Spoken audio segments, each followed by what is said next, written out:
Dream job ఆదిత్యతోనే సాధ్యం. Aditya degree colleges admissions open. For more information visit our website. Telugu రాష్ట్రాల చరిత్రలో విచారణను ఎదుర్కొంటున్నటువంటి రెండవ ముఖ్యమంత్రిగా కె చంద్రశేఖరరావు, తెలంగాణ మాజీ సీఎం రికార్డు సృష్టించారు.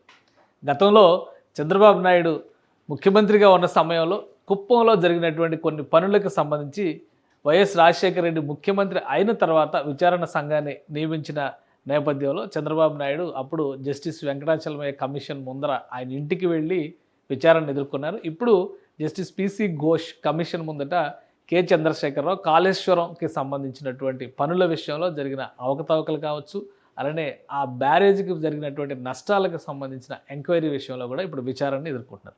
సో కేసీఆర్ ఆల్రెడీ విచారణలో ఉన్నారు, ఎంతసేపు జరుగుతుంది అనే దాని మీద క్లారిటీ లేదు. కానీ దీనికంటే ముందర మంత్రులు హరీష్ రావు, ఈటల రాజేందర్, మాజీ మంత్రులు అటు హరీష్ రావు, ఈటల రాజేందర్తో కలిపి దాదాపు 1400 మంది అధికారులు, ఇతర సిబ్బందిని, ప్రభుత్వ యంత్రాంగంలో పనిచేసినటువంటి వారిని, కాంట్రాక్టర్లని, కాంట్రాక్టర్ సంస్థలకు చెందినటువంటి ప్రతినిధులని, వీళ్ళందరినీ కూడా ఈ సంస్థ ఈ కమిషన్ ఎంక్వైరీ చేసింది. ఇప్పుడు కేసీఆర్ ఏం చెప్పబోతున్నారు, అంతకంటే ముందరే దీనికి సంబంధించినటువంటి డేటాని బీఆర్ఎస్ పార్టీ రిలీజ్ చేసింది.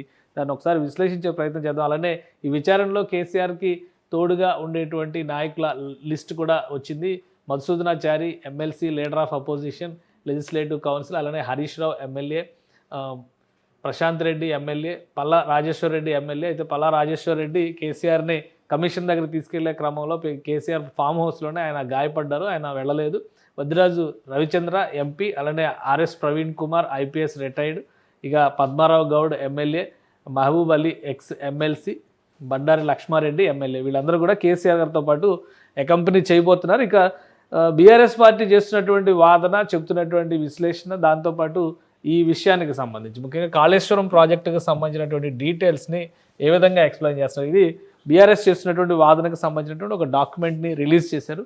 తెలంగాణ ప్రాణధార, జీవధార కాళేశ్వరం. అసలు కాళేశ్వరం అంటే ఏంటి అనేది, ఎందుకంటే నాగార్జున సాగర్ అన్న, శ్రీరామ్ సాగర్ అన్న ఒక ప్రాజెక్టును మాత్రమే చూపిస్తాం, కానీ కాళేశ్వరం అనేది ఒక ప్రాజెక్టు కాదు, ప్రాజెక్టుల సమాహారం, దాంతోపాటు రిజర్వాయర్ల సమాహారం. సో ఈ డేటా మొత్తాన్ని ప్రజలకి అర్థమయ్యే రీతిలో వివరించేందుకు మొత్తం 81,000 కోట్ల రూపాయల ఖర్చు అంటున్నారు, 91,000 కోట్ల రూపాయలకి అంచనా వ్యయం పెరిగింది అంటున్నారు, దాదాపు 1,00,000 కోట్లు దుర్వినియోగం అయింది అంటున్నారు.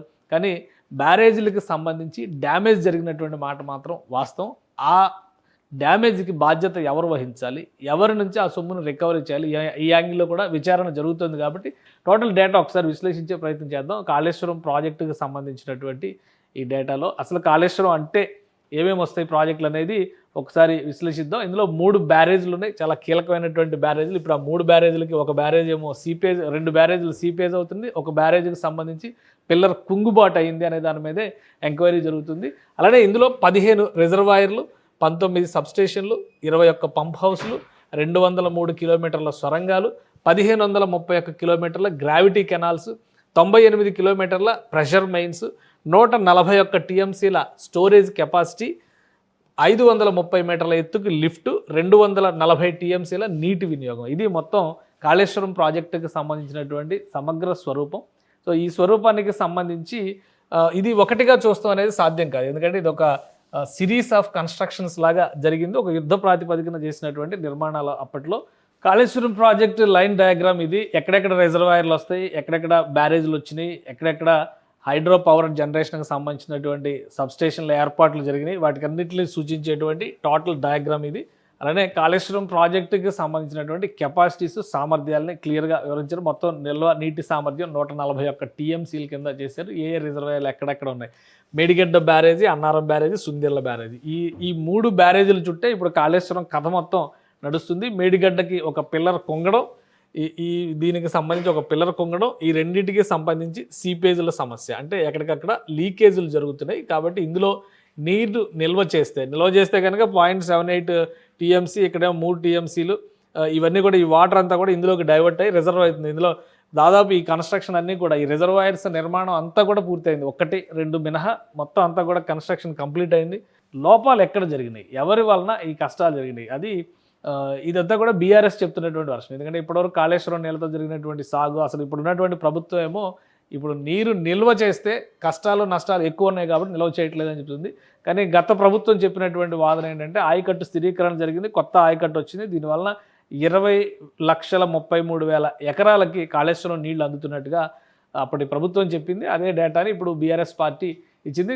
తెలంగాణకు గోదావరి జలాలే ఎందుకు కావాలి, గోదావరి జలాల చుట్టూ చాలా కథ ఉంది, ఎందుకు ఉపయోగించాలి, గతంలో సమైక్య రాష్ట్రంలో ఎక్కువ నష్టపోయింది కూడా గోదావరి జలాలను కానీ కృష్ణా జలాలను కానీ ఉపయోగించకపోవడం వల్లనే తెలంగాణ ప్రాంతం నష్టపోయింది అనేటువంటి వాదన ఉంది. కాబట్టి 2014 వరకు తెలంగాణ ప్రాంతంలో గోదావరిపై కట్టిన ప్రాజెక్టులు ఎస్ఆర్ఎస్పి దేవాదుల మాత్రమే. తెలంగాణ ఉద్యమానికి తలొగ్గినటువంటి ప్రభుత్వం, కాంగ్రెస్ ప్రభుత్వం తుమ్మిడిహెట్టి ప్రాణహిత చేవెళ్లకు రూపకల్పన చేసింది. తుమ్మిడిహెట్టి వద్ద ప్రాణహిత చేవెళ్ల యాక్చువల్ ప్రాజెక్ట్ అది, ప్రాణహిత చేవెళ్ల అవ్వాల్సిన ప్రాజెక్టు.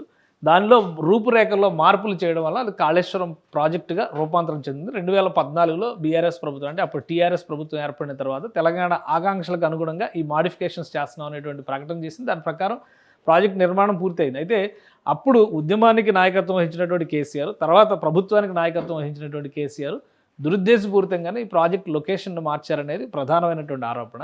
ప్రాణహిత చేవెళ్లగా కనుక ఈ ప్రాజెక్టు ఉండుంటే మరింత ఎక్కువ ప్రయోజనకరం జరిగేది. కానీ దీన్ని జాతీయ ప్రాజెక్టుగా క్లెయిమ్ చేయాలన్న ఆలోచన కావచ్చు, కేసీఆర్ ముద్ర చూపించాలన్నటువంటి ఆలోచనతో ప్రాజెక్ట్ లొకేషన్ మార్చారు. అదే ఇప్పుడు ప్రాజెక్టుని దెబ్బతీసింది అనేది కాంగ్రెస్ నాయకులు చేస్తున్నటువంటి వాదన. దీనివల్ల అపార నష్టం జరిగింది అనేది కాంగ్రెస్ నేతలు చెప్తున్నటువంటి వాదన. దానిపైన ఎంక్వైరీ జరుగుతుంది. ఇది ప్రాణహిత చేవెళ్లకు సంబంధించినటువంటి డేటా ఇచ్చారు, అప్పటి ప్రభుత్వాలు ఏం పట్టించుకోలేదు. అయితే అధికారంలోకి వచ్చిన తర్వాత కేసీఆర్ ప్రభుత్వం మాత్రమే దీన్ని పట్టించుకుంది. దానికి సంబంధించినటువంటి అన్నీ కూడా పక్క రాష్ట్రాలతో సర్దుబాట్లు దిద్దుబాట్లు చేసేటువంటి క్రమంలో మహారాష్ట్ర ప్రాణహిత చేవెళ్ల ప్రాజెక్టు విషయంలో చెప్పిన అభ్యంతరాల వల్లనే ఇప్పుడు ఫైనల్గా తుమ్మిడిహట్టి దగ్గర కాకుండా మేడిగడ్డ దగ్గర నుంచి కాళేశ్వరం ప్రాజెక్టుకు డిజైన్ చేయాల్సినటువంటి పరిస్థితి వచ్చింది అని ముంపు తగ్గించేందుకు ఎఫ్ఆర్ఎల్ని 152 మీటర్ల నుంచి 148 మీటర్లకు తగ్గిస్తేనే ప్రాజెక్టు నిర్మాణానికి సహకరిస్తామని మహారాష్ట్ర ప్రభుత్వం తేల్చి చెప్పడం, తుమ్మిడిహట్టి వద్ద నిర్మించే బ్యారేజ్ చాప్రాల్ వైల్డ్ లైఫ్ ప్రాంతంలో ఉండడం,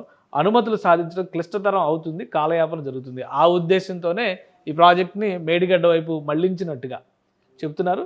ఆ క్రమంలోనే రీఇంజనీరింగ్ ఎందుకు చేయాల్సి వచ్చిందనే దాని మీద కూడా కొంత వివరాలు ఇచ్చారు. హైడ్రాలజీ విభాగం చెప్పిన లెక్కల ప్రకారం ప్రతిపాదిత ప్రాజెక్టు అవసరాలకు తగిన నికర జలాలు లేవని, కాబట్టి ప్రాజెక్టుపై పునరాలోచన చేయాలని సెంట్రల్ వాటర్ కమిషన్ చేసినటువంటి సూచన, దానికి సంబంధించిన డాక్యుమెంట్లు, ఇక తర్వాత రిజర్వాయర్ల నిర్వహణ సామర్థ్యం, రీఇంజనీరింగ్లో తీసుకున్నటువంటి నిర్ణయాలు, బహుశా ఇదే డేటా కేసీఆర్ గారు కూడా విచారణ కమిషన్ ముందర చెప్పేటువంటి అవకాశం ఉంటుంది. ప్రాణహిత చేవెళ్ల ప్రాజెక్ట్ అయితే ఏంటి, అలానే రీఇంజనీరింగ్ తర్వాత కాళేశ్వరం ప్రాజెక్టు వలన కలిగేటువంటి ప్రయోజనాలు ఏంటి, ఇవి కూడా ఇక్కడ క్లియర్గా ఇచ్చారు. వీటన్నిటికీ ఇప్పుడు ప్రభుత్వం కూడా సమాధానం చెప్పాలి, తెలంగాణ ప్రభుత్వం. ఎందుకంటే దీనిపైన ఎంక్వైరీ జరుగుతున్నప్పుడు నష్టం ఎక్కడ జరిగిందనేటువంటి బలమైన నమ్మకం, ఆధారాలు ఉన్నాయి. దానికోసం ఎంక్వైరీ వేసామనేటువంటి వాదన. ఎందుకంటే ఇది అవతల వర్షన్ ఏంటనేది కూడా తెలియాలి. విచారణ కమిషన్ ఎలా తెలుస్తుంది, ఏం తెలుస్తుంది అనే దాన్ని కూడా డీటెయిల్గా మనం తర్వాత చూడాల్సి ఉంటుంది. సో జలాశయాల సామర్థ్యం చూస్తే 16 టీఎంసీలు మాత్రమే ఉంటుంది. ఇది 141 టీఎంసీలకి కాళేశ్వరం డిజైన్లో వెళ్తుంది. నీటి వినియోగం 160 టీఎంసీలు ఉంటే ఇందులో 240 టీఎంసీలకు పెరుగుతుంది. ఆయకట్టు 16,40,000 ఎకరాలు ఉంటే ఇక్కడ 37 లక్షల ఎకరాలకు పెరుగుతుంది. 18.25 లక్షల ఎకరాల ఆయకట్టు ప్లస్ కొత్తగా 18,80,000 ఎకరాల ఆయకట్టు స్థిరీకరణ వస్తుంది. సో ఈ రెండింటికి సంబంధించి పంపింగ్ సామర్థ్యం చూస్తే 1.8 టీఎంసీలు, ఇక్కడ పంపింగ్ సామర్థ్యం 3 టీఎంసీలకు పెరుగుతుంది. భూసేకరణ పునరావాసం కోసం చేసిన ఖర్చు ఎకరానికి 2 లక్షల రూపాయలు, ఇక్కడ భూసేకరణ పునరావాసం కోసం చేసిన ఖర్చు ఎకరానికి 11 లక్షల రూపాయలు. కాబట్టి ఏ రకంగా చూసినా కానీ కాళేశ్వరం కొత్త ప్రాజెక్ట్, రీడిజైన్ చేసినటువంటి ప్రాజెక్టు వలన ఎక్కువ ప్రయోజనాలు ఉన్నాయనేది బీఆర్ఎస్ చేస్తున్నటువంటి వాదన.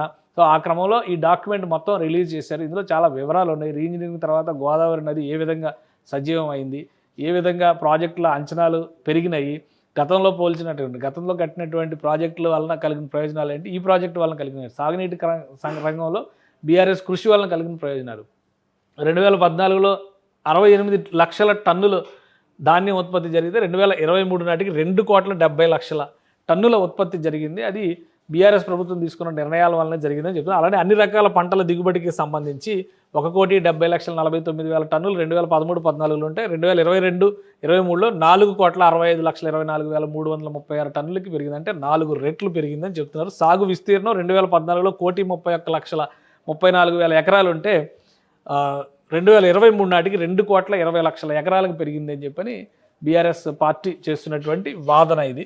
సో ఈ డేటా అంతా కూడా ప్రజలకి అవగాహన కల్పించేందుకు, కాళేశ్వరం ప్రాజెక్టు పైన జరుగుతున్నటువంటి ఎదురుదాడిని తిప్పికొట్టేందుకు చెప్పారు. అలానే రిజర్వాయర్లు పెరగడం వలన ఇక్కడ బ్లూ రెవల్యూషన్ కూడా జరిగింది. చేపల పెంపకం, చేపల ఉత్పత్తి విపరీతంగా పెరిగిందని చెప్తున్నారు. 2016-17లో 193,732 మెట్రిక్ టన్నుల చేపల ఉత్పత్తి ఉంటే 2021 నాటికి ఇక్కడ వచ్చినది 3,49,000 మెట్రిక్ టన్నులు. అంటే 1,300 కోట్ల రూపాయల నుంచి 3,000 కోట్ల రూపాయలకి అక్కడ కెపాసిటీ పెరిగింది. 4 ఏళ్లలో చేపల ఉత్పత్తి 1,55,000 టన్నులు పెరిగింది. అంటే దీని ఉత్పత్తి విలువ 1,784 టన్నులు.